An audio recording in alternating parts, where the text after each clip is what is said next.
दुसरे चरण संतांच्या त्यांच्या कृपाने कथेचा विस्तार बाबाजी सद्गुरु दास तुका ओम नमो जयोध्या वेद प्रतिपाध्या जय जय संविद्या आत्मरूपा देवा तुची गणेशो सकल तमती प्रकाशो म्हणे निवृत्तीदास अवधारी जोजे नमो सद्गुरु तुकया ज्ञानदीपा नमो सद्गुरु सच्चिदानंद रूपा नमो सद्गुरु भक्त कल्याण मूर्ती नमो सद्गुरु भास्करा पूर्ण कीर्ती नमो ज्ञानेश्वरा नमो ज्ञानेश्वरा नमो ज्ञानेश्वरा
सरोजं सान्द्रनीलाम्बुदाभं जगन्निहित पाणिं मण्डनं मण्डनानां तन्मतुलसीमाला कन्धरं कञ्जनेत्रं सदयधवलहासं विठ्ठलं चिन्तयामि मनोजवं मारुततुल्यवेगं जितेन्द्रियं बुद्धिमतां वरिष्ठं वातात्मजं वानरायुतमुख्यं श्रीरामदूतं शरणं प्रपद्ये सर्वमङ्गलमाङ्गल्ये शिवे सर्वार्थसाधिके शरण्ये त्र्यम्बके गौरी नारायणी नमोस्तुते मस्तक माझा पायावरी मस्तक माझे पायावरी मस्तक माझे पायावरी मस्तक माझे पायावरी मस्तक माझे पायावरी करे संतांच्या वरचरी संतांच्या नामावरी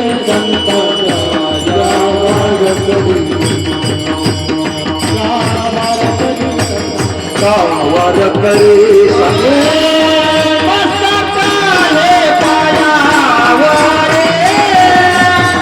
यावर करी संताचा यावर करी संताचा यावर करी संताचा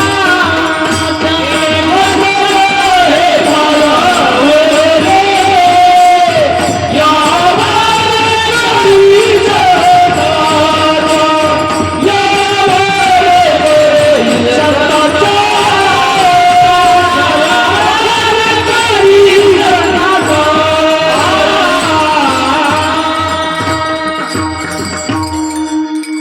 मस्तक माझे पायावरी या वारकरी संतांच्या संत संगतीचे काय सांगू सुख संत संगतीचे काय सांगू सुख आपण परीखे नाही येथे साधू थोर जाना साधू थोर जाना साधू थोर जाना कलियुगी प्राप्त प्रसंगी प्रस्तुत कीर्तन रूपी सेवेसाठी निवडलेला अभंग विश्वमान्य विश्वभूषणीय स्वाधिकार विश्वचिन्मय स्वरूप असणारे अधिकार स्थित प्रज्ञ साधू ज्यांना भक्तीचे सागर असे संबोधले जाते असे नामदेव महाराज यांचा सेवेकरता निवडलेला 4 कडव्याचा अभंग विठ्ठला विठ्ठल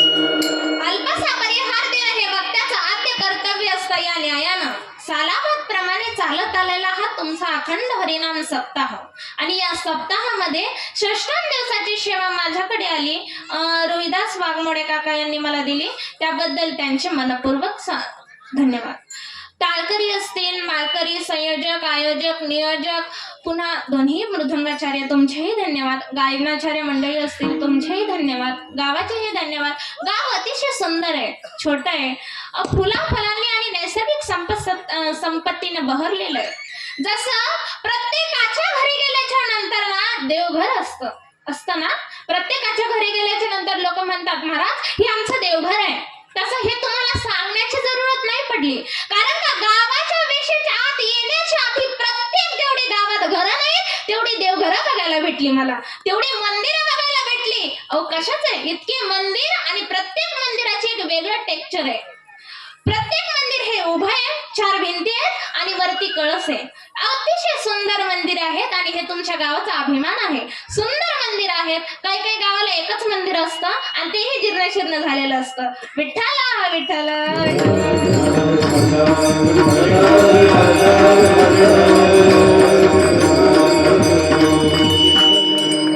म्हणून तुम्ही मला सेवा दिल्याबद्दल तुमच्या सर्वांचे धन्यवाद अभंग नामदेव महाराजांचा आहे आणि नामदेव महाराज हे अधिकारी महात्मे होते ज्यांचा अभंग आहे त्यांच्याबद्दल जाणून घेणं हे अत्यंत महत्वाचं आहे ज्यांचा अभंग घेतला त्यांच्या परंपरेत पहिल्यापासूनच नामदेवरायांच्या घरातच नामदेवरायांची सेवा आली पांडुरंगाची सेवा आली वडिलांचं नाव दामाजी पंत हेही पांडुरंगाचे भक्त होते आणि नामदेवरायांना ही पांडुरंगाच्या भक्तीची आवड निर्माण झाली बापाची परंपरा मुलं सांभाळतीनाच हे शक्यता नाही अशा अनेकांच्या परंपरा आहेत पुढे बाप चांगले पारमार्थिक होते पण पुढे मुलं नास्तिक लागले त्याच्यामुळे ती परंपरा पुढे चालू राहिली नाही तसं नामदेव महाराज म्हणतात आमची कशी परंपरा नाही माझ्या वडिलांची विरासी गदेव माझ्या वडिलांची विरासी गदेव माझ्या वडिलांचे विरासी गदेव माझ्या वडिलांचे विरासी गदेव माझ्या वडिलांची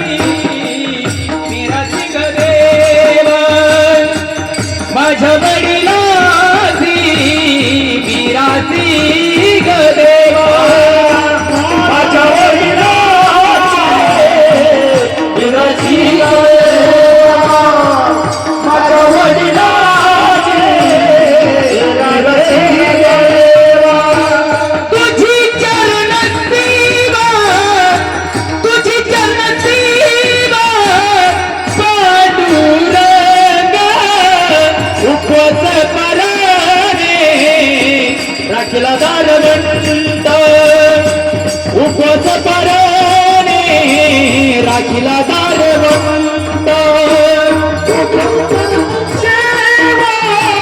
तुझी जनसेवा उपास करणे राखीला दारवंत उपास करणे राखीला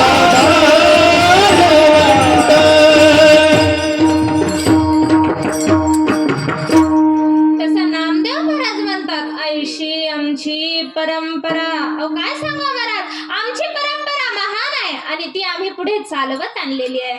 नामदेवरायांच्या घरात लहानपणीपासूनच पांडुरंगाच्या भक्तीचं वेड होतं. एकंदर 14 व्यक्ती नामदेवरायांच्या घरात होते. कोणाईरा गाई दोघी सासू सुना कोणाईरा गाई दोघी सासू सुना राम राम जाना बापले राम राम जाना बापले कोणाईरा गाई दोघी सासू सुना कोणाईरा गाई दोघी सासू सुना राम नाम जरा बापले राम नाम बापले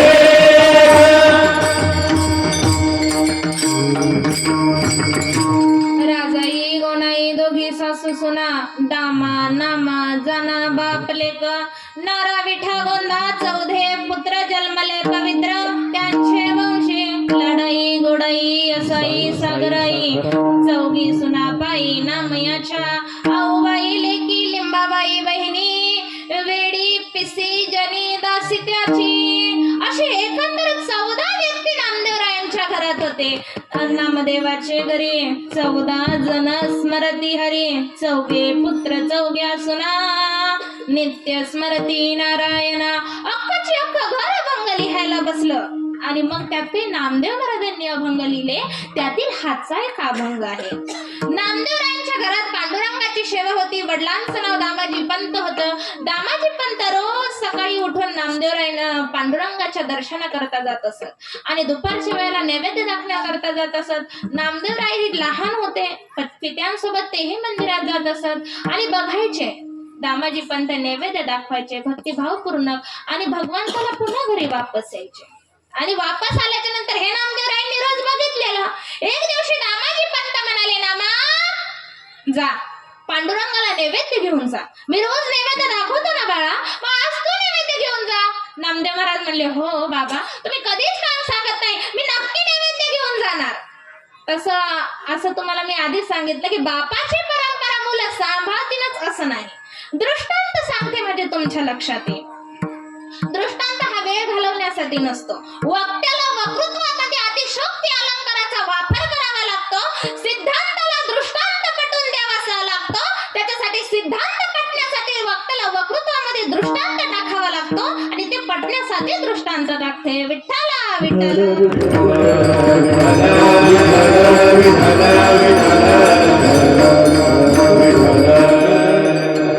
एक मोठे शेठजी होते.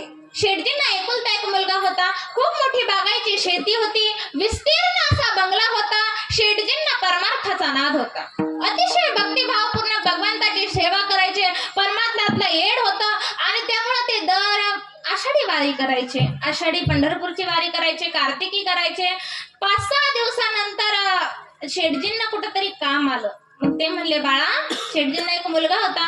बाळू, हो बाबा, अरे मी 4-5 दिवसासाठी पंढरपूरला चाललोय रे बाळा, पण मी पंढरपूरला गेल्याच्या नंतर घरची पूजा हुकवू नको हा बेळा. रोज पूजा करत राहा, मी येईपर्यंत पूजा करशील ना? काय बोलताय बाबा, अहो तुम्ही मला कधीच काम सांगत नाही आणि तुम्ही सांगताय पूजा करा, मी नक्की करा ना बाबा, तुम्ही जावा पंढरपूरला. मग बाबा पंढरपूरला गेले. बाळू सकाळी झोपला होता. आईनं उठवलं. अरे बाळा, पित्यांना शब्द दिलायस तू, उठतोय ना, पूजा करतोय ना? हो ना गाई, मी नक्की पूजा करन. मग बाळू न उठला. बाळू जन्माल्यापासून पहिल्यांदा देवघरात गेला आणि मग बाळूने एवढे मोठे देव बघितले आणि मग त्या दिवशी एक एक देव उतरून त्याला गंध चंदन लावून पुन्हा देवघरात ठेवण्यासाठी बाळूला 1 वाजला. बाळू म्हणला, अशी जर पूजा चालली तर मग माझं बाकीचे काम अडतील ना, मग गडबडीनं पूजा करा. युक्ती सापडली. सगळे घरातली लोक बाहेर गेल्याच्या नंतर दुसऱ्या दिवशी बाळून आतून वाड्याला कडी लावली आणि विस्तीर्ण वाडा असल्यामुळे दारात एक विहीर होती. बाळूने सगळे देव घेतले, बादलीत टाकले, 4-5 वेळा बादली विहिरीत डुबवली आणि बाहेर काढली. आणि जेव्हा एक एक देव छानपैकी असं मंदिरात ठेवत होता तेव्हा त्याला कळालं की एक देव गायब झाला. तेव्हा म्हणला, ठीक आहे देवा, माझ्या रोजच्या गडबडीच्या पूजेमुळे एका देवाने आत्महत्या केलेली दिसते, पण काही हरकत नाही. आमच्या बाप जर कोणी वारला, कोणी जर घरातलं मेलं तर आमचा बाप 10 दिवस पूजा करत नाही, सुतक पडलं म्हणून. आता तर तुमच्यापैकीच एक गेला देवानो, तुमची पूजा करून कसं चालणार आहे? आणि मग बाळू पिताजी चांगले परमार्थिक होते, त्यामुळं वाडी धंदा पाणी पैसे शेत बीत काहीच विचारलं नाही. सुरुवातीला विचारलं, बाळू अरे पूजा कशी चालली आहे रे? ते म्हणे, बाबा आजूक 8 दिवस तुम्ही करू नका. ते म्हणे, 8 दिवस, ते 2 दिवस, हे 8 दिवस, 10 दिवस झाले. म्हातारी मी गेलो तेव्हा चांगली होती. अहो बाबा, ती आजू काही तंबाखूला चुना मळत वरच्या माळात बसली, असं आहे का? मग मी गेलो तेव्हा म्हातारा चांगला होता. बाबा ते आजू काही घुटघुटते. बर मग मेला कोण? अहो बाबा, देवातला देव मेला, आता पूजा करण्याचं काही उरलं नाही. विठ्ठल विठ्ठल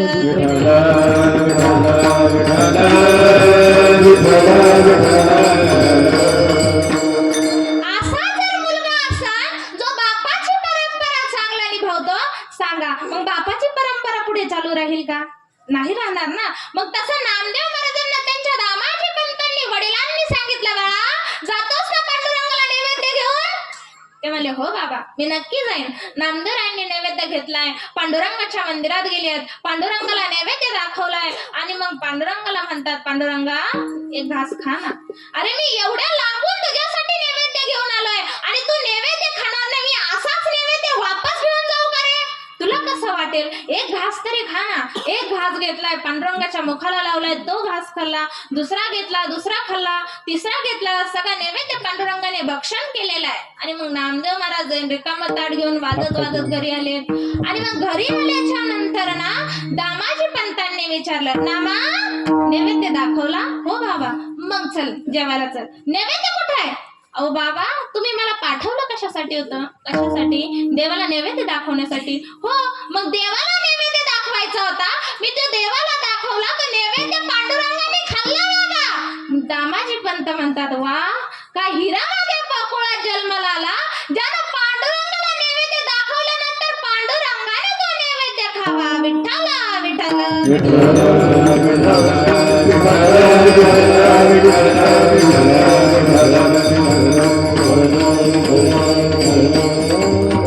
अशा नामदेव महाराजांचा हा आजचा सेवेकरता निवडलेला 4 कडव्याचा अभंग आहे.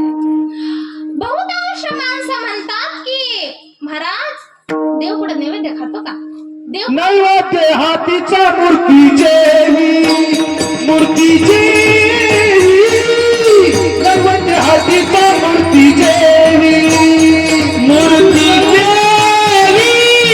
नैवेद्य हातीच्या मूर्ती देवी, मूर्ती देवी नैवेद्य हातीच्या मूर्ती देवी. नवे हा सामान्य महिमा संताचा हातीचा मूर्ती देवी, मूर्ती देवी नैवेद्य हातीचा मूर्ती देवी, मूर्ती देवी नैवेद्य हातीचा मूर्ती देवी, मूर्ती देवी नैवेद्य हातीचा मूर्ती देवी. भौतिक तर्कावर जर काही गोष्टी ठरवल्या तर ते पटत नाही बुद्धीच्या तर्काला. काही काही लोक म्हणतात, महाराज काही काय बोलता, कुठं भगवान नैवेद्य खातो? अहो आतापर्यंत आम्ही कितीदा नैवेद्य दाखवलाय, एकदाही देवाने खाल्ला नाही. हो, नैवेद्य खातात देव, पण कोण कहता है भगवान खाता नहीं, पण द्रौपदी की तरह कौन कहता है भगवान आता नहीं, पण द्रौपदी की तरह कोई भुलाता नहीं. कौन कहता है भगवान खाता नहीं, पण नामदेव महाराज को जैसा कोई खिलाता नहीं है. तुम्ही तसा बोलवून बघा. ज्यावेळेस द्रौपदीने भगवान श्रीकृष्णाला बोलवलेलं आहे, बरे सभा द्रौपदी ठरे लाखो राज हमारे, गोवर्धन गिरिधारी ज्यावेळेस द्रौपदी उभा राहिलेली आहे आणि उभा राहिल्याच्या नंतर ना सगळ्यांना विनवणी केली आहे. कृपाचार्य, द्रोणाचार्य, युधिष्ठिर, पितामह सगळ्यांना बोलवलेलं आहे. त्यावेळेस कोणीही सहायता करण्यासाठी असफल राहिलं. त्यावेळेस मग द्रौपदीनं पदर सोडून दिला आणि त्या भगवंताचा दावा केला. कोठे गुंतलासी पोरकी चाराया, कोठे गुंतलासी द्वारके चाराया, कोठे गुंतलासी द्वारकी चाराया, कोठे गुंतलासी द्वारके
द्रौपदी म्हणाली, अरे कुठे गुंतला असतो? जेव्हा नाही तेव्हा येतो आणि आज काय आहे ना. त्यावेळेस भगवंत आलेले आहे. साडी आहे की नारी आहे की नारी आहे की साडी आहे, एवढ्या साड्या पुरवलेल्या आहेत, एवढ्या साड्या पुरवलेल्या आहेत. म्हणून भगवंत येतो पण आपण द्रौपदी सारखं बोलवत नाही. भगवंत खातो पण आपण नामदेव सारखं खाऊ घालत नाही. विठ्ठल विठ्ठल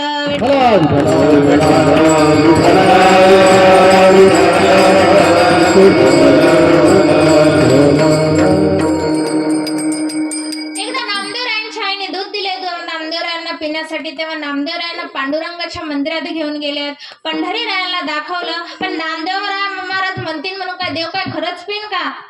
मूर्ती दूध पेना. त्यावेळेस नामदेव महाराज म्हणतात, प्रभू की मूर्त दूध नाही पिवत, सिर पछाडीत नाम रोत, दूध पिओ रे मोरे गोविंदलाला.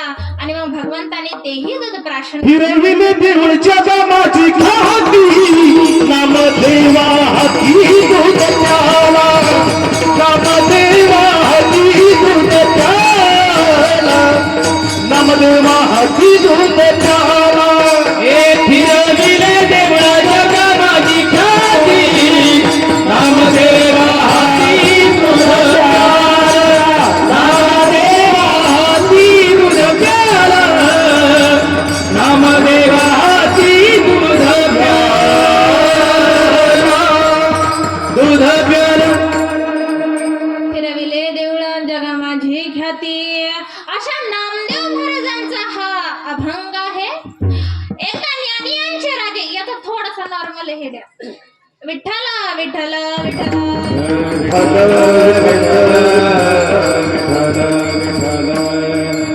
एकदा ज्ञानियांचे राजे, योग्यांची माऊली, साधकांचे मायबाप, भक्तांची शिरोगिनी, वैष्णवांचे अग्रगणी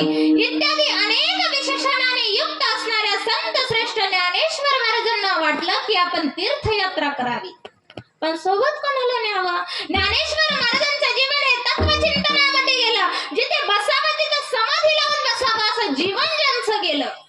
जे मूळ नागपंथातले योगियांचे राजे, पण त्यांना वाटलं की संत संगतीचा आनंद घ्यावा. पण हे संत सुख कुठे मिळेल? संत सुख प्रेम सुख नाही. हे सुख कुठे मिळेल? भक्ती सुख नव्हे. आणि का पंडित वाचका ज्ञानी असे आत्मनिष्ठ जरी झाले जीवन मुक्त, तरी भक्ती सुख दुर्लभ त्यास. असं भक्ती सुख कुठे मिळेल असं ज्ञानेश्वर महाराजांना वाटलं. काय करावं? त्यावेळेस ज्ञानेश्वर महाराजांना वाटलं की आपण तीर्थयात्रा करावी. तीर्थयात्रा करावी असं ज्ञानेश्वर महाराजांना वाटलं. मग ज्ञानेश्वर महाराज, मुक्ताबाई, सोपान काका, निवृत्तीनाथ महाराज हे चारही बाबांना पंढरपूरला गेलेले आहेत. आणि पंढरपूरला गेल्याच्या नंतर नामदेव महाराजांच्या घरी गेलेले आहेत. नामदेव महाराजांनी बघितलं की ज्ञानेश्वर महाराज आलेले आहेत. नामदेव महाराज उठले. नामदेवाचे घरी ज्ञानदेव आले. लोटांगण घातले नामदेवी. नामदेव महाराजांनी लोटांगण घातले. या महाराज बसा. आपण आमच्याकडे कशा करता आला आहात आपण आमच्याकडे? तेव्हा नामदेव महाराज, ज्ञानेश्वर महाराज म्हणाले, आम्ही तुमच्याकडे कशा करता आलो आहोत नमा? अरे भक्ती सुखाचा आनंद लुटावा असा वाटतो रे. अरे 4 धाम, सप्तपुऱ्या, 12 ज्योतिर्लिंग, समस्त भारतवर्षाची तीर्थ पावीत अशी इच्छा आहे रे नामा. मग महाराज कशाची वाट बघता? करा की प्रदक्षिणा करा, द्वेष भ्रमण करा महाराज. हो रे नामा, पण तुझ्या संत संगतीची इच्छा आहे. नामदेव महाराज म्हणतात, काय मी? नाही नाही महाराज, आजच्या पावेत पंढरी सोडून मी कुठे गेलो नाही. नाम पांडुरंगाशिवाय कुठे राहिलो नाही. पंढरीच्या बाहेर मी गेलो नाही. आणि तुम्ही म्हणतात माझ्यासोबत चालन तीर्थाटनाला? नाही नाही महाराज, हे शक्य होणार नाही. मी येणार नाही. नामदेव महाराजांनी साफ नकार दिलेला आहे. आणि मग ज्ञानेश्वर महाराज म्हणतात, तू येणार नाही ना? नाही महाराज, मी नाही येणार. असं आहे का? ठीक आहे, मग चल पांडुरंगाकडे जाऊयात. पांडुरंगाला काय म्हणतात ते पाहूयात. पांडुरंग जा म्हणले तर येशील ना नामा?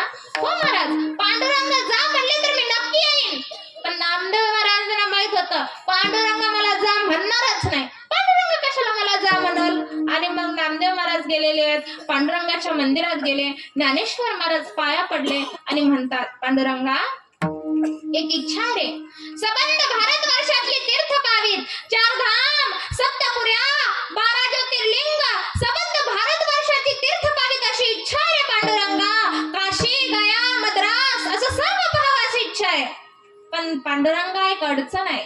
नामदेव महाराजांना सोबत नेण्याची इच्छा आहे. पण नामदेव महाराज म्हणतात, मी येणार नाही. मी पंढरी सोडून कुठं राहिलो नाही. पांडुरंगा सोडून कुठं गेलो नाही. मी येणार नाही. ही अडचण आहे का? मग पांडुरंग नामदेव महाराजाकडे बघून म्हणतात, नामा अरे तुला काय अडचण आहे? ज्ञानेश्वर महाराज सारख्या थोर संतांनी तुझ्या संत संगतीची इच्छा करावी यापेक्षा मोठापणा कुठला पाहिजे नामा? अरे जा ना संत संगतीला, जा ज्ञानेश्वर महाराज सोबत.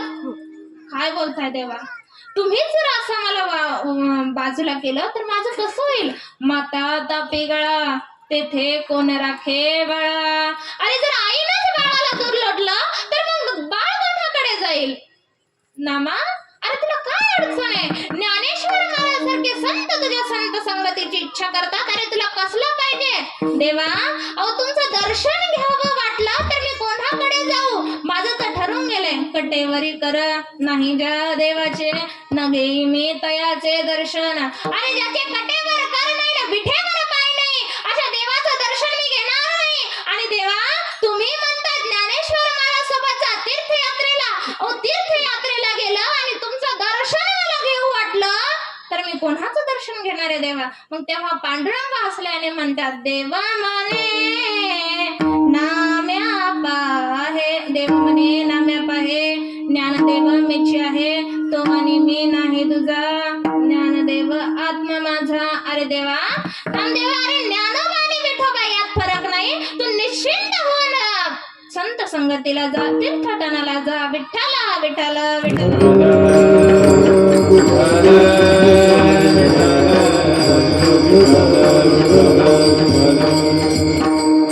आणि मग नामदेव महाराज निघालेले आहेत 4 धाम. आणि मग नामदेव महाराज निघाल्याच्या नंतर सर्व साधू मंडळी निघाली. गोरोबा काका निघाले. निघालेले आहेत, जनाबाई निघाली, सावता महाराज निघाले, गोरोबा कुंभार निघाले, सर्वच निघाले, सर्व संत मंडळी निघालेले आहेत आणि सर्व निघाल्याबरोबर नामदेव महाराजही निघालेले आहेत. नामदेवराज पुन्हा पुन्हा पुढे जातात, पुन्हा पुन्हा मागे बघतात. पांडुरंग स्वतः सोडवायला वेशीपर्यंत आलेले आहेत. नामदेव महाराज म्हणतात, कन्या ससुराशी जाये मागे परतोनी पाहे, तैसे झाले माझ्या जीवा कधी भेटशी केशवा. पांडुरंगा, आणि जशी कन्या सासुराला जाते, ती जशी माग पुन्हा पुन्हा वळून पाहते, तसंच माझ्या अंतकरणात झालेलं आहे सध्या. कन्या सासुराशी जाय. आणि मग नामदेव महाराज निघालेले आहेत. 4 धाम, सप्तपुऱ्या, 12 ज्योतिर्लिंग, सबद भारतवर्षातली तीर्थ बघितली, मद्रास बघितलं, काशी बघितली, गोकुळ बघितलं, वृंदावन बघितलं, द्वारका बघितली, गंगासागर बघितलेला आहे. इकडं अशीच आळंदीला आली आणि आळंदीला आल्याच्या नंतर तशीच पंढरपुराकडे निघाली. विठ्ठला विठ्ठल विठ्ठल.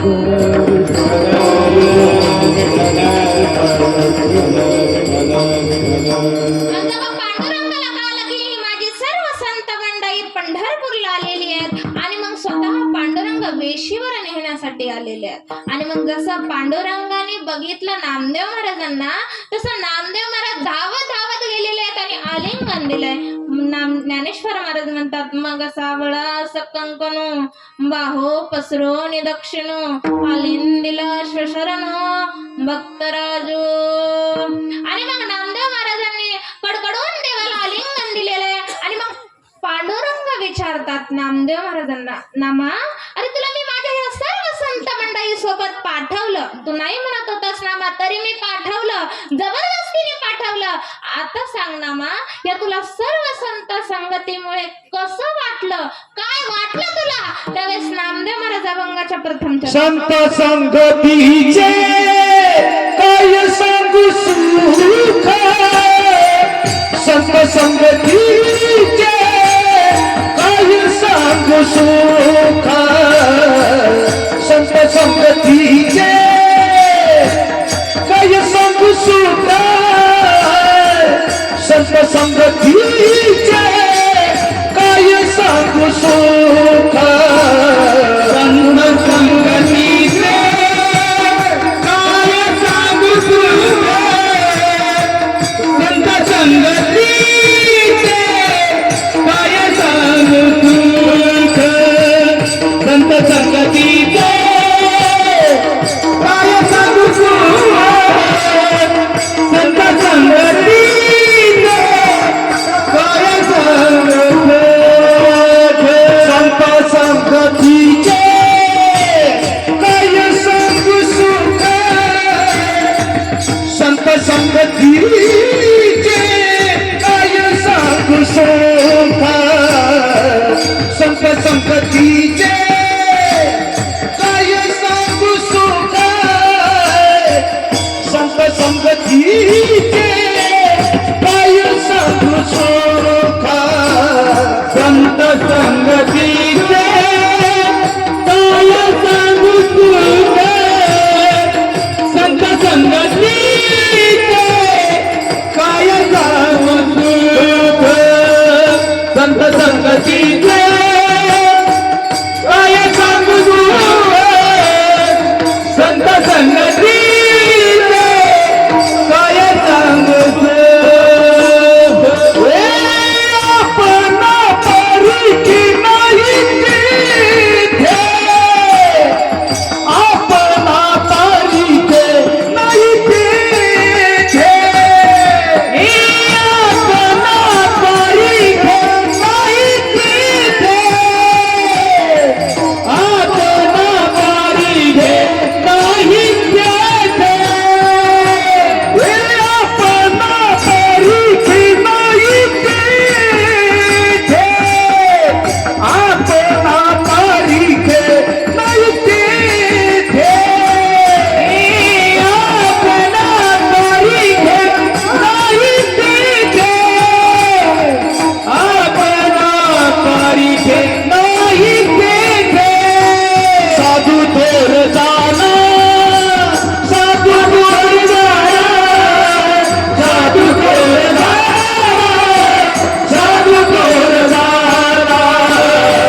देवा खरंच. अरे काय सांगू देवा तुला, जनाबाई काय, जनाबाई काय, चोखोबाराय काय, सावता महाराज काय, ज्ञानेश्वर महाराज काय, मुक्ताबाई काय. अरे काय सांगू देवा, काय आनंद आहे ह्या संत संगतीत. काय सांगू देवा संत संगतीचे, काय सांगू सुख आपणा पारिखे नाही येते. अरे देवा यांच्याकडे आपपर भाव नाही, आपपर तेही नाही, बंधू वर्ग सज्जन. अरे देवा काय सांगू तुला, काय सुख आहे यांच्यामध्ये, भरपूर सुख आहे देवा, खूप सुख आहे. ते सुख वाचे बोलता नाही. खरं असंच आहे, संतांच्या संगतीचं सुख हे वाचेनं सांगता येत नाही. जर तुम्ही म्हणाल महाराज अहो तुम्ही चहा पेलात, हो पेले ना चहा, मग सांगा बरं चहा कसा गोड आहे. खूप गोड आहे. मी तुम्हाला म्हणाल फार गोड आहे, हो फार गोड आहे, साखरेसारखा गोड आहे. मग तुम्ही म्हणाल महाराज अहो आम्ही साखरच नाही खाल्ली, चहा कसा गोड आहे. मग मी म्हणाल अहो फार गोड असतो, गुळासारखा गोड आहे. मग तुम्ही कधी आयुष्यात गोळच नाही खाल्ला. मग तुम्ही म्हणाल अहो महाराज सांगा ना गोळ कसा गोड असतो, कसा गोड आहे चहा. मग मी म्हणाल अहो बर्फी सारखा गोड आहे. तुम्ही म्हणाल अहो महाराज आम्ही कधी बर्फीच नाही खाल्ली, सांगा ना कसा गोड असतो चहा. मग मी कितीही गोड गोड गोड गोड गोड म्हणलं तरी तुम्ही स्वतः जोपर्यंत चहा पेत नाही तोपर्यंत तुम्हाला कळणार आहे का चहा किती गोड आहे.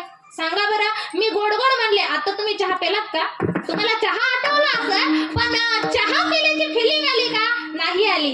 तसं नामदेव महाराज म्हणतात अरे देवा संत संगतीत फार आनंद आहे, तुला इथे कळून बसणार, इथे बसून कळणार नाही देवा, फार आनंद आहे ह्या संत संगतीत. ते सुख वाचे बोलता नाही. अरे शब्द कमी पडतात देवा, ते सुख तुला मी काय सांगू आणि कसं सांगू, ते सुख मला सांगता येणार नाही. पांडुरंगा तुझा आभार मानतो की तू मला संत संगती सोबत पाठवलं, संतांबरोबर पाठवलं. विठ्ठला विठ्ठल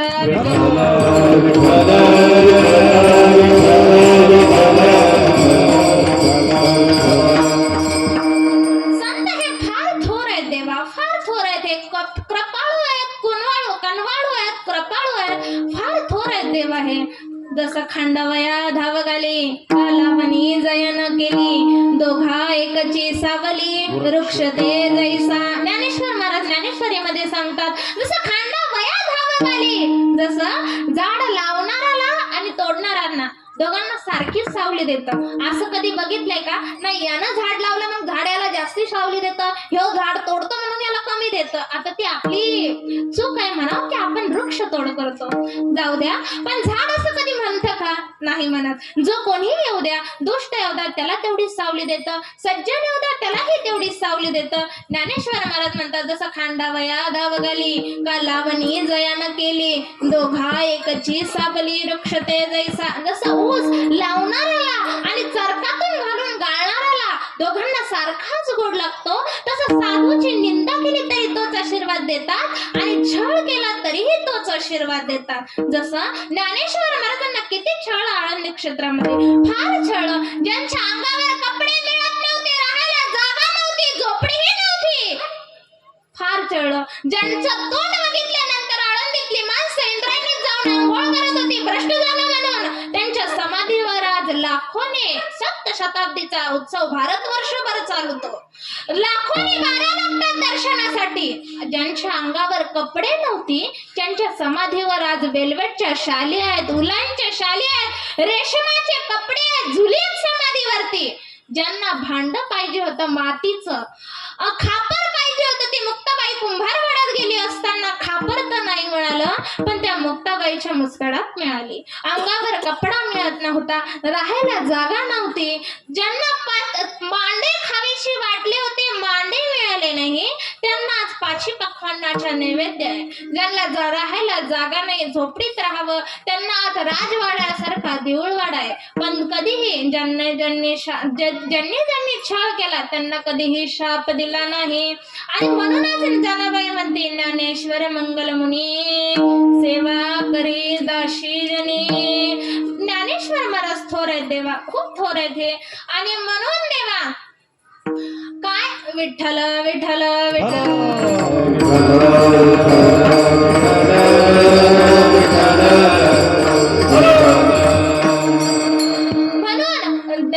नामदेव महाराज म्हणतात देवा हे संत जे आहेत ना, तुझे भक्त जे आहेत ना, ते फार थोर आहेत आणि ह्या कलीच्या कलुषित वातावरणामध्ये कलियुग चालू झालाय, जिकडे तिकडे भ्रष्टाचार बघायला भेटतो आणि ह्या कलीच्या कलुषित वातावरणामध्ये सुद्धा थोर जर कोणी असतील तर ते संत आहेत देवा. पहाओ कलीचे मैमान असत्याचे दिदले जन, पापा देती अनुमोदन करीती हेळन संतांचे, गीता लोपली गायत्री भरले चमत्कार मंत्री. या कलीच्या वातावरणामध्ये गीता गायत्री लुप्त झाली, चमत्कार करणारे चमत्कृत झाले, मंत्र विद्या शिकणारे मंत्री झाले. पण या कलीच्या कलुषित वातावरणामध्ये सुद्धा थोर जर कोण असेल देवा तर ते साधू आहेत. अभंगाचं दुसरं चरण. साधू थोर जाना, साधू थोर जाना, साधू थोर जाना, साधू थोर जाना, साधू थोर जाना, साधू थोर जाना, साधू थोर जाना, साधू थोर जाना.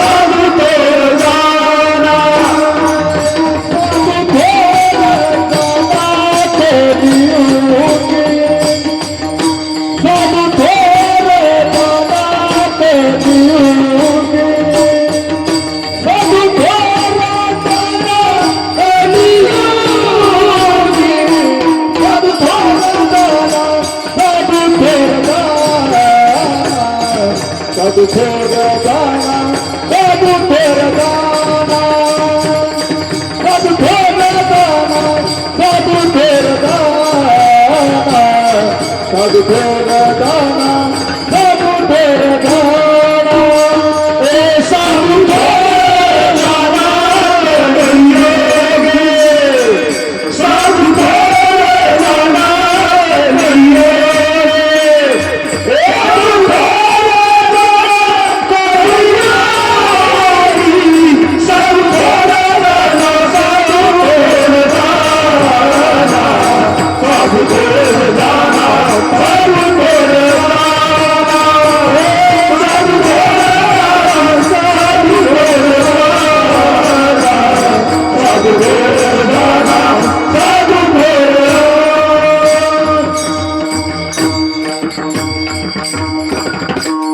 साधू अत्यंत थोर आहेत. पांडुरंगा खूप थोर आहेत साधू. पांडुरंग म्हणतात अरे पण सांग ना किती थोर आहे साधू.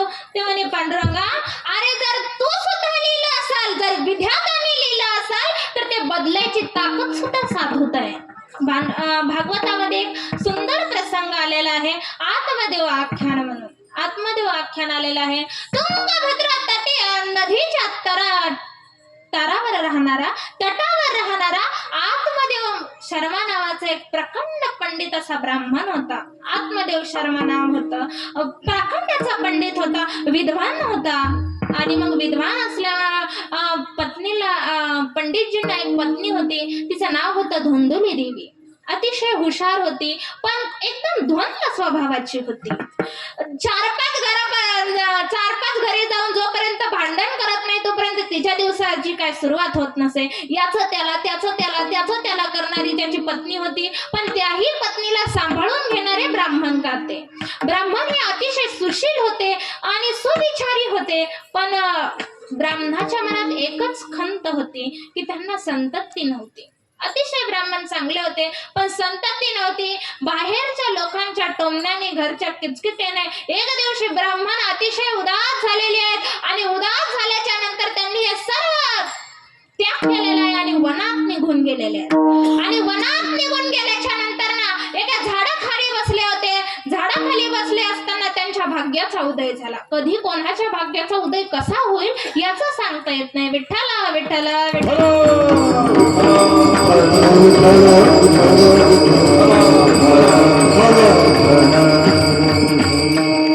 आणि आत्मदेव ब्राह्मणाच्या भाग्याचा उदय झालेला आहे. त्या ज्या झाडाखाली बसले होते शेजारून एक संत चालले होते. एकदम सुंदर संत होते. त्यांच्या हातामध्ये कमंडलू होतात, जटा वाढलेल्या आणि त्यांच्या तपश्चर्याचं तेज त्यांच्या मुखमंडलावरती दिसत होतं. ब्राह्मण का बसलेला आहे, संत शेजारून चालले होते. संतांनी बघितलं. संतांचं हृदय हे नवनीताप्रमाणे कोमल असतं. लोकांचं दुःख बघून ते दुःखी होतात, स्वतःच लोकांचं सुख बघून ते सुखी होतात. आणि मग त्या संतांनी बघितलेले, अरे ब्राह्मण दिसतोय, तपश्चर्याने दिसतोय, पंडित दिसतोय, हुशार दिसतोय, अरे भगवंतासाठी रडत असावा, असं संतांनी अनुमान लावलेलं आहे. आणि मग संत जे ते ब्राह्मणाच्या शेजारी आलेले आहेत आणि ब्राह्मण रडत होता. संतांनी विचारलं, कथम रोदिषि विप्रत्वं का ते चिंता बलीयसी वदत्वं सत्वरं मह्यं स्वस्य दुःखस्य कारणं. हे ब्राह्मण देवता, तू का रडतोय?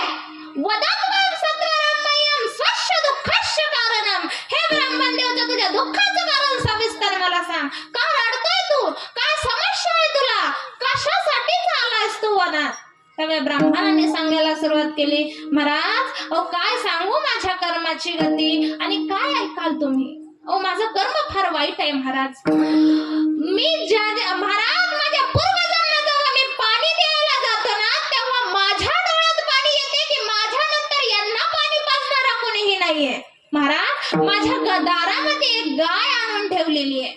खूप दिवस झाले महाराज ती वांझ आहे. माझ्या दारात मी एक झाड लावलेलं आहे, त्याला कधीही फळं येत नाही. महाराज मी संततीही नाही, माझ्या जीवनामध्ये फलाचा अभाव आहे महाराज, मला संतती नाहीये. किंब्रमी ऋषे दुःखं पूर्व पापेन संचितं मय्या पूर्वजस्तोयं कवोष्णोमुपभुञ्जते. काय सांगू महाराज, माझ्या दुःखाचं कारण तुम्हाला काय ऐकाल? त्यावेळेस संत म्हणतात, अरे बापरे, मी म्हटलं काय होतं, निघालं काय? मला वाटलं होतं हा आला असेल भगवंताच्या प्राप्तीसाठी, पण याचं तर संततीसाठी रडतोय हा. पण संताला वाटलं जाऊ द्या, ह्याला सुद्धा आपण अलीकडे आणण्याचं काम हे आपलं आहे. जर एखादा नदीत फसला असेल, त्याला अलीकडे आणण्याचं काम संताचे. जगाच्या कल्याणा संतांच्या विभूती. संत म्हणतात हेही तर माझंच काम आहे. चला या ब्राह्मणाला जरा ज्ञान देऊयात. आणि मग संतांनी सांगायला सुरुवात केली, मुंचा ज्ञानम प्रजारूपम बलिष्ठ कर्मणो गती विवेकं तो समासाद्य त्यज संसार वासना. अरे ब्राह्मणा, विवेक जागा कर आणि विवेकाने काम कर. अरे कोण कोणाचा मुलगा, कोण कोणाची मुली? राजा सगराला 60,000 पुत्र होते. अरे कोणता पुत्र कामाला आला? आणि दशरथ राजाला तर रामासारखा पुत्र होता, मरणाच्या वेळेला जवळ होता कसा? अरे कोण कोणाचा मुलगा? तुला मुलगाच होईल हे कशावरून? आणि झाला तरी तो जगेलच कशावरून? आणि जगला तरी तो तुला सांभाळेलच हे कशावरून? जर नास्तिक निघला तर? ब्राह्मण म्हणाला, महाराज ऐका ना. ते म्हणे, ऐकतो, हे सगळं सोडून दे. अरे हे संसार म्हणजे पंचायती धर्मशाळा आहे, जी पंच लोकांनी यात्रेसाठी बांधलेली असते. यात्रेकरूचं एकच काम असतं, 2-3 दिवसासाठी त्या पंचायती धर्मशाळेत येणं, थोडा वेळ राहणं, काम झाल्याच्या नंतर चावी मॅनेजरच्या हातात देऊन निघून जाणं. बस. आपण त्याचप्रमाणे या इहलोकात आलेलो आहोत. 2 दिवसाचे पाहुणे आहोत. सत्कर्म कर, भगवंताची सेवा कर, ते सुद्धा सोबत येणार आहे ब्राह्मणा. तू रडू नकोस आणि जा घरी, भगवंताची साधना कर आणि ह्या पुत्राचं भूत तुझ्या डोक्यातून काढून टाक. नाही रे, नाही कुणाचे कुणी, तुझे दोहे कुणी, नाही कुणाचे कुणी, तुझे दोहे अंतिमचा शिव एकला पाना, माझे माझे मधुरी, अंतिमचा शिव एकला रे पाना, माझे माझे मधुरी. माझे माझे मधुरी, अंतिम माझे माझे मधुरी.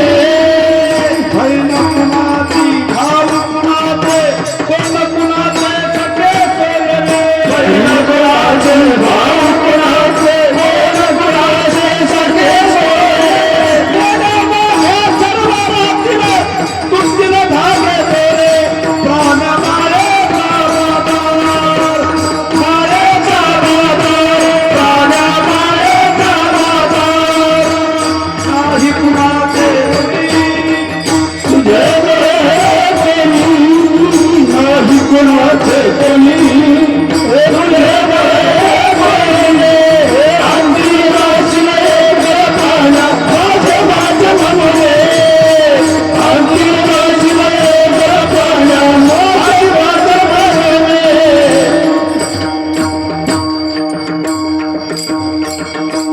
नाही रे नाही कुणाचे कोणी तुझे नहे रे कोणी बहीण कुणाची भाऊ कुणाचा कोण कुणाचे सखे सोय रे अंतिम समयी जाशील प्राण्या माझे माझे म्हणून अरे या जगामध्ये कोण कोणाचा भाऊ आणि कोण कोणाची बहीण आहे ब्रह्मा तूही कोणाचं नाही आणि तुझंही कोणी नाही तेव्हा ब्राह्मण म्हणाला ऐका ना महाराज मी प्राकट्याचा पंडित आहे असली रोज प्रवचन कीर्तन करणं हेच माझं काम आहे मलाही देता येतात महाराज अशी प्रवचन मीही शिकलेलो आहे आणि शिवाय पंडित आहे पंडित त्याला म्हणतात जो मंत्राने यज्ञ पेटवतो यानं नाही गाडीच पेटीनं नाही ज्याच्या मंत्रात एवढी ताकद असते की जो समोर मंत्र म्हणला की अग्नीच्या मंत्राच्या यज्ञात होम पेटतो असं त्याला म्हणतात पंडित महाराज अहो मी हजारो वर्ष तपश्चर्या केलेली आहे हजारो वर्ष मी शिकलेलो आहे आणि माझ्या विद्येत तेवढं सामर्थ्य आहे महाराज मी खूप हुशार आहे महाराज पण तुम्हाला काय माहिती तुम्ही बाबा वैरागी लोक काय करणार जेव्हा छोटी छोटी मुलं बाबा बाबा म्हणून हाक मारतात ना तेव्हा काय आनंद होतो महाराज हे तुम्हाला काय माहिती अहो महाराज कितीतरी दिवस झालं ते छोटे छोटे पावलांचं इंतजार माझं घर कितीतरी दिवस करतंय जाऊ द्या महाराज तुम्हाला काय ते म्हणे पण अरे ब्राह्मणा तू असं समजू नको अरे ह्या जन्मात सोड सप्त जन्मामध्ये तव पुत्रो नैवच अरे तू एका जन्मासाठी रडतोयस ना आणि माझं ऐकत नाही ना मग ऐक तुझ्या ललाटीच्या रेषेवर असं लिहिलंय आणि ते मी वाचलंय अरे ब्राह्मणा एका जन्माचं सोड पुढच्या 7 जन्मात तुला पुत्र होणार नाही त्यामुळे हे तू सोडून दे महाराज आणि मग तो ब्राह्मण मोठ्या मोठ्याने रडायला लागला आणि आपल्या जमिनीवर डोकं आपटू लागला मरशील मरण्यासाठीच बसलो होतो महाराज मी मला पुत्र नव्हता म्हणून मी मरण्यासाठीच बसलो होतो पण महाराज पहिला मी जर मेलो तर ब्रह्महत्येचं पातक मला लागत होतं महाराज मी स्वतःच मरत होतो पण आता ब्रह्महत्येचं पातक तुम्हाला लागणार महाराज कशाबरोबर अहो महाराज साधं सोपं गणित आहे मी सुरुवातीला एका जन्मासाठी रडत होतो तुम्ही मला पुढच्या 7 जन्माचं दुःख दिलं आता मी मरणार महाराज पण ब्रह्महत्येचं पातक तुम्ही घ्यायचं संत म्हणतात अरे बापरे याला म्हणतात आंधळा घ्या आणि त्यालाही सोबत घ्या आणि मग ते म्हणतात काय महाराज अरे मी माझ्या वाटाने चाललो होतो घेणं एक ना देणं 2 तुझा रडत होता मी माझं चाललो होतो आपल्याला दोघांचा काही संबंधच नव्हता आणि तू आता म्हणतो मी मरणार आणि ब्रह्महत्येचं पातक माझ्यावर लागणार अरे मी तपश्चर्या केली माझी तर सगळी तपश्चर्या भंग होईल हे कसं नाही महाराज आता मी मरणार पण ब्रह्महत्येचं पातक मात्र तुम्हाला लागणार आणि ब्रह्महत्येचं पातक लागणं ही फार छोटी गोष्ट नाहीये फार मोठी गोष्ट आहे आणि महाराज आता मला पुत्र द्या नाहीतर ब्रह्महत्येचं पातक घ्या संत म्हणले अरे बापरे आजपासून प्रवचन देणं बंद फुकटचा सल्ला देणार नाही आपण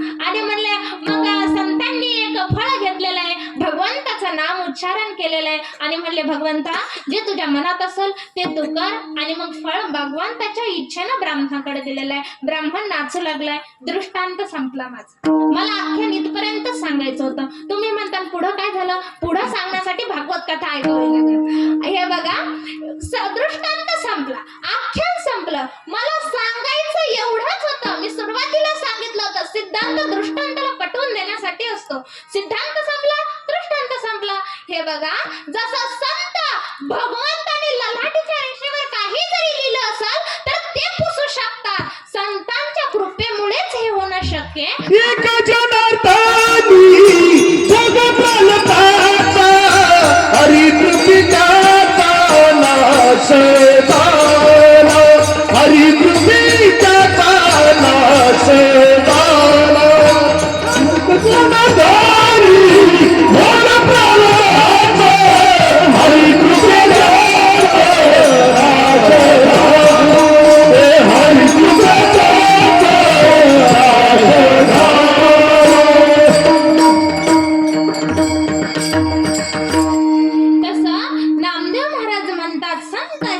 आहेत आणि या इह लोकावर जर थोर जर कोण असेल तर साधू आहेत. अभंगाचं तिसरं चरण.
सर्वभूती सम शरीराचा भ्रमणेने कदा. या इहलोकावर थोर जर कोण असेल तर तो साधू आहे. केंदूरचे कानोपाठक, केंदूरला कानोपाठक नावाचे एक विद्वान संत होऊन गेले आणि त्यांची कीर्ती ऐकून पैठणचे काशीचे एक विद्वान ब्राह्मण त्या काळी त्यांना भेटायला आले. यांचं थोडस ध्यान, थोडस विठ्ठला विठ्ठल विठ्ठल.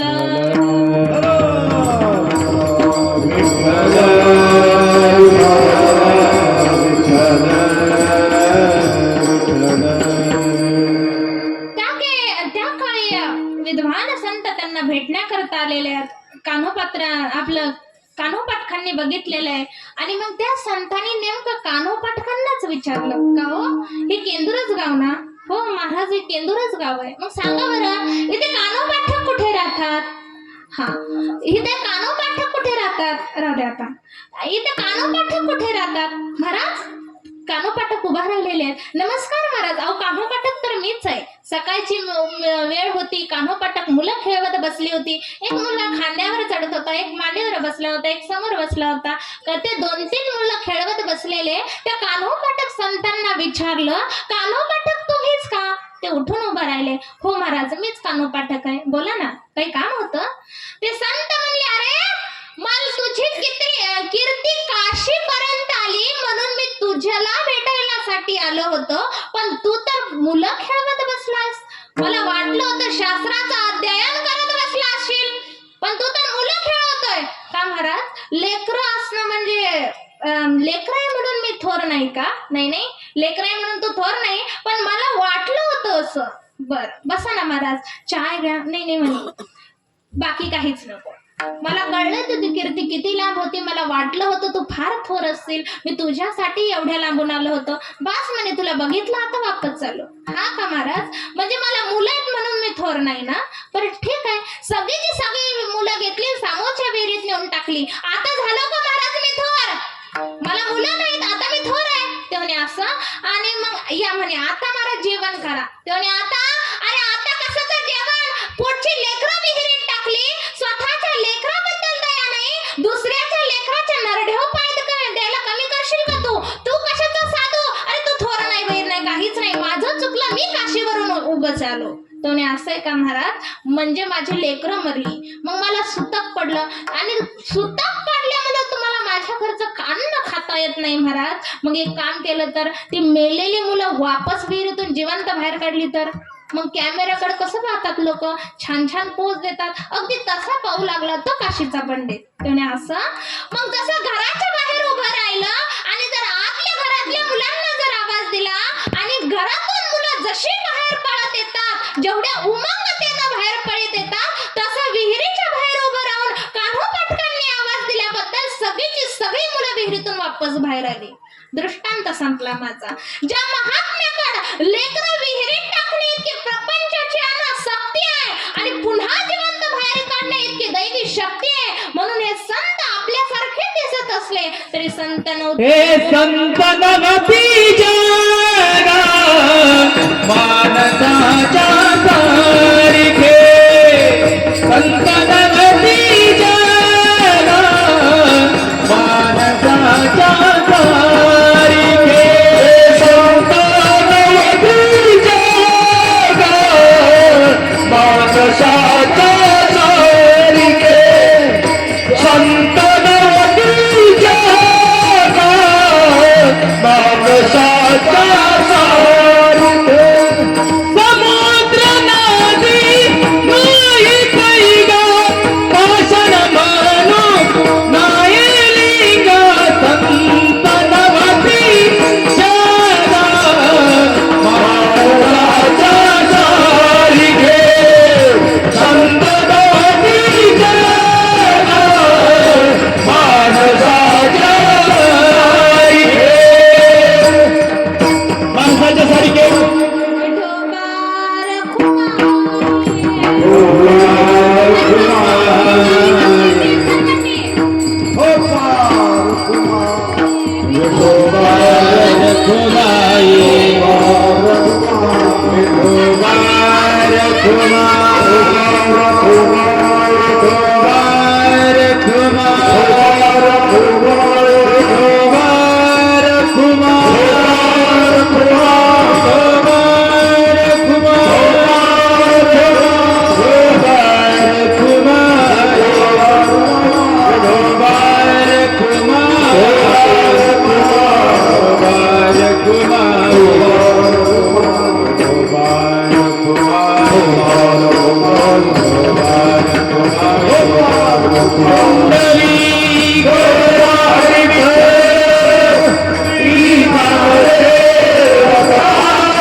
नामदेव महाराज म्हणतात, इहलोकी तोची सर्वाहुती सम, शरीराचा भ्रम नेणे कदा.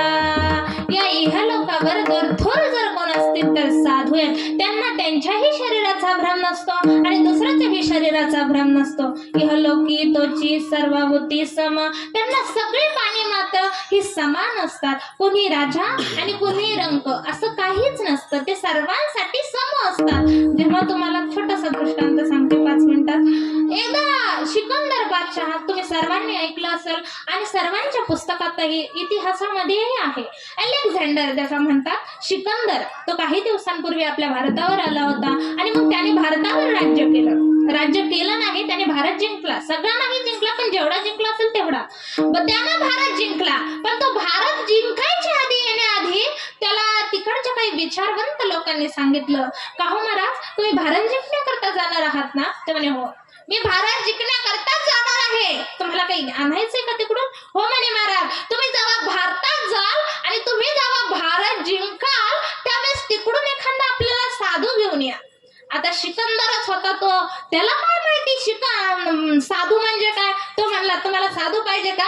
चालन चालन, साधू काय, आपण बरंच काय काय आणू तिकडून. आणि मग तो आला भारतात, त्याने भारत जिंकला आणि जिंकल्यानंतर त्याने आपल्या शिपायांना सांगितलं, अरे आपल्या विचारवंत लोकांनी सांगितलंय साधू घेऊन या, साधू नेला पाहिजे, आणि जरा साधू घेऊन या. आता त्याचे शिपाई, तेही सिकंदराचे शिपाई होते, त्यांना काय माहिती साधू म्हणजे काय. ते गावात आले आणि त्यांनी विचारलं, का हो इथे साधू कुठे भेटेल का? ते म्हणे साधू पाहिजे का तुम्हाला? आमच्या गावात नाही बुवा, पण शेजारच्या गावात आहे.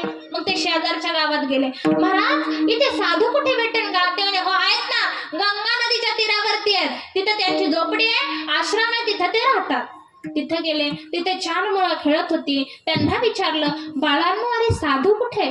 तेव्हा त्यांनी विचारलं, थांबा त्यांच्याकडे जाऊ नका, ते साधू गंगा नदीत सूर्याला अर्घ देतात. ते आल्याच्या नंतर ते आपल्या झोपडीत जातील. झोपडीत गेल्यानंतर ते त्याच्या आसनावर बसतील. मग जाऊन त्यांना विचारा.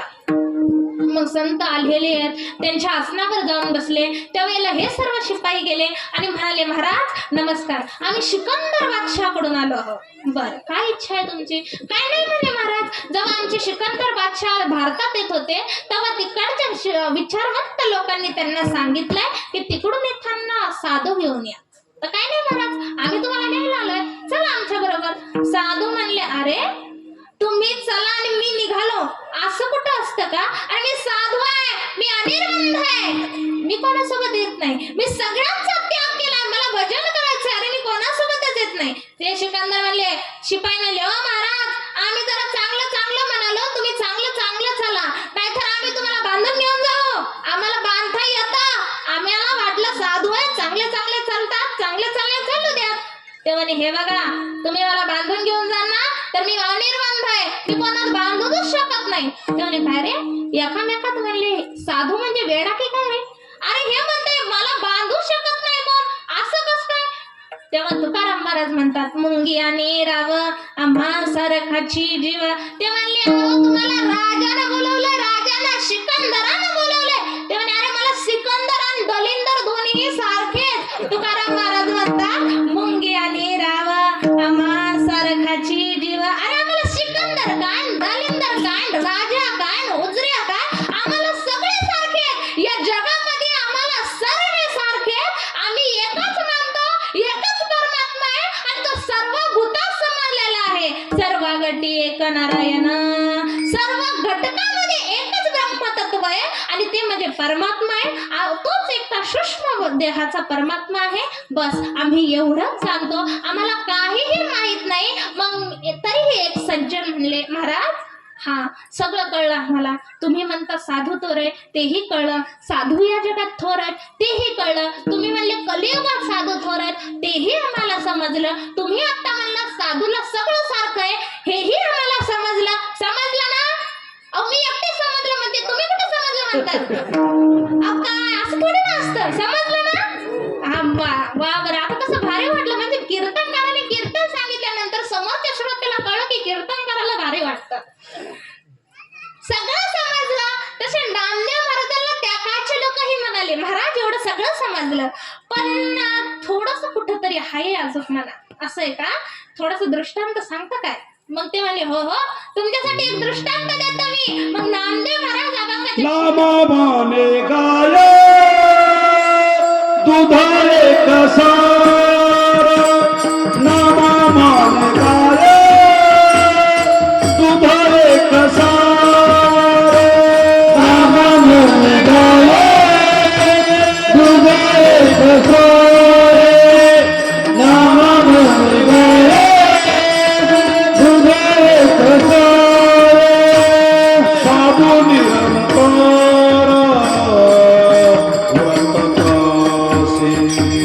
साधू निरंतर व्रतसे, साधू थोर जाना, साधू थोर जाना, साधू थोर जाना, साधू थोर जाना, साधू निरंतर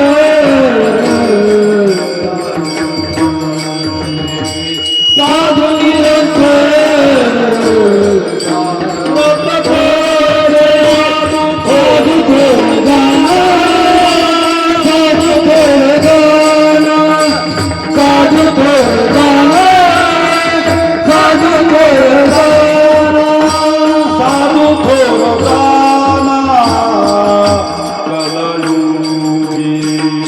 साधू थोर जाना कलयुगी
जसं गायीमध्ये सारभूत जर काय असेल तर दूध, अंग, तिची केस, शिंग, शेपटीवरची केस, नाही गायीमध्ये सारभूत जर काय असेल तर ज्ञानेश्वर महाराज म्हणतात दूध पवित्र आणि गोड, गाई तत्वेची फडाड, ते आहे ऋणी गोचिड, अशुद्धची शेविती. ज्ञानेश्वर महाराज म्हणतात काय नामदेव महाराज म्हणतात गायीमध्ये सारभूत जर काय असेल तर ते दूध आहे, अतिशय सारभूत आहे गायीमध्ये दूध. तसंच नामा म्हणे गाय दूध एक सार, साधू निरंतर वर्ते तसे. झालेली सेवा पांडुरंगाच्या चरणी अर्पण करते. आणि हो, आमच्या संस्थेनं अतिशय मुलींसाठी एक अत्यंत सुवर्ण संधी आहे, अतिशय सुवर्ण संधी आहे. पुण्यश्लोक अहिल्यादेवी मुलींची वारकरी शिक्षण संस्था आमच्या आळंदीमध्ये आमच्या मातोश्री श्री लक्ष्मीताई महाराज गंडे आणि पिताश्री श्री रघुनाथ महाराज गंडे यांनी अहिल्यादेवीच्या कार्य आणि कर्तृत्वाला मान ठेवून सुरू केलेली आहे. जशी जी बाई घरामध्ये अख्खं घर सुंदर सांभाळ करू शकते, जी चपातीचा एवढा बारीक काट अत्यंत व्यवस्थितपणे करू शकते, ती बाई राज्य सुद्धा सांभाळू शकते. हे आपल्या अहिल्या देवीने आपल्याला शिकवलं आणि त्यांच्या कार्याचं, हे पुण्यश्लोक अहिल्या देवीच्याच कार्याचा मान ठेवून त्यांच्यासारखी जर एक स्त्री राज्य चालवू शकते, जर पती आणि पित्याचं गेल्याच्या नंतर सुद्धा राज्य कारभार करू शकते, अशाच मुली धुरंधर व्हावं. आणि जर घराघरात जर परमार्थाचा झेंडा जर फडकवायचा असेल तर घरातल्या स्त्रिया कर्तृत्वान झाल्या पाहिजे. घरातली स्त्री जर रोज तुळशीला दिवा जर लावत असेल तर घरातली प्रत्येक मुलगी ही परमार्थिकच होणार याच्यात शंका नाही. आणि म्हणूनच याच्यासाठीच जर भारत सरकारने एक योजना काढली होती की जर भारत जर पुढे घेऊन जायचं असेल तर मुली शिकल्या पाहिजे, बेटी पढाओ बेटी लिखाओ ही अशी जी योजना सुरू झाली होती, याच्याच डोकाचा उद्देश साधून आमच्या मातोश्रीनं म्हणजेच लक्ष्मीताई रघुनाथ गंडे यांनी मुलींसाठी अहिल्यादेवी मुलींची वारकरी शिक्षण संस्था स्थापन केलेली आहे. ज्यात माझ्यासारख्या आणखीही विद्यार्थी मी एकटी झाले, कारण माझी आई परमार्थिक होती. तुमच्याही मुली परमार्थिक व्हाव्यात, तुमच्याही मुली उच्च स्टेजवर जाव्यात, याच्यासाठी आमच्या मातोश्रीनं श्री अहिल्यादेवी मुलींची वारकरी शिक्षण संस्था स्थापन केलेली आहे. तुमच्या प्रत्येकाच्या मुलीला जर उज्ज्वल भविष्य आणि परमार्थी वारकरी संप्रदायाची ध्वजा हातात पकडायची असेल तर आमच्या संस्थेमध्ये एक सुवर्ण संधी आहे, त्याचा नक्की फायदा घ्या. रामकृष्ण हरी. ज्ञानेश्वर